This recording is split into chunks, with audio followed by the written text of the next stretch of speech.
That's very true. So then you get to a point where, and you're going first round in a draft. You number 18 to the Atlanta Falcons, and again, as a running back, you know it, especially these days, and I'm pretty sure it was maybe a similar thing back then, where running backs typically don't get taken in a first round unless they're like a they're one of the best. So I guess, how was that process?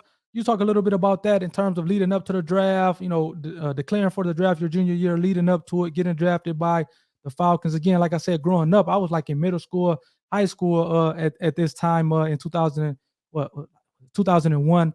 Yeah. And again, I remember those Warwick Dunn, TJ Duckett days, those Michael Vick days in Atlanta. So can you talk a little bit about that at that stage in your life? In my mind, I was the best. Like, in my mind, I earned that thought. Right. And it wasn't. I look at my back then. You look at your stats, look at where you rank, you look at your ability, and God, please keep obstacles out of my path. Yep. That's a big part of it. Yep. It's the only part of it. Yep. It's the part of it. Yep. And go to work. Just go to work, and you go to work, and then you look up, and you're 260, and you run a 4.37, and you're like hungry at this thing. I put myself in an opportunity, a space to get an opportunity. Hold on, did you run a 4.3 at 260? 4.37, baby. Clock it. Set go. Was this at the combine? Huh? That was at the combine? No, pro day. Pro day. I didn't run at the combine. Crazy. Huh?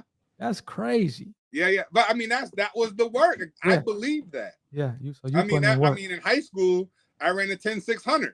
So yeah. I was on the state championship 4x1 team. Yeah. So I had some credentials. Right. No, for sure. So yeah, it was just now, again, I did my part. I did the best I possibly could do. Yeah. I put in a higher power, and hopefully I get an opportunity. Right. Now, I was a different type of running back.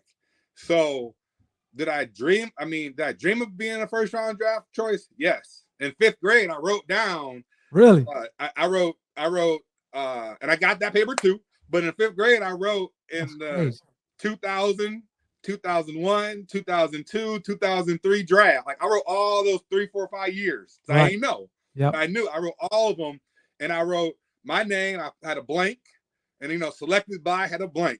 That was the goal. Right. And as time came, I got closer. But on draft day, it's business now. Right. It's business. And on draft day, you see some teams, like, you might go, you have some great interviews. Yep. And they pick somebody else. And in my mind, which is crazy, but if I didn't go first round, I felt like I failed. Really? So yeah. That was the goal. I left school to do this. Oh no, yeah. Especially if you leave school early just to get drafted. Yeah, you're pretty much guaranteed. You're thinking you're going to go first round if you leave school early. And I was actually reading something that you thought you were going to go 16th. I forget who the team was, but they drafted another running back. Yeah, Cleveland, that's what it was. And they drafted another running back. You go sit in your car and you're like, yeah. So then, I guess. So Cleveland's on the clock, and I'm like, okay, Cleveland on the all the teams ahead of me, I'm like, I don't think I'm gonna go there. Right. Like, either they got somebody or they're not. I'm not that. I don't work there. Right. And then I started, around that 10, 11, 12, 13 slot. I'm like, okay, I talked to these teams, opportunities coming. Right. And then they chose it, and then like Cleveland was like the spot. And I'm like, okay. And then they took a running back, not just another player, but they not another position. Yeah. They actually took a running back. And I'm like, what did I do? Like, because after that, I didn't see nothing else after that. I'm like, like I said, if I would have went second round, which is crazy. If I you weren't expected. I would have felt like a failure. Yeah. No, I get that. Yeah, that makes sense. It's wild to think when you look at the numbers and everything, hindsight. But at that moment, so Cleveland picked a different guy.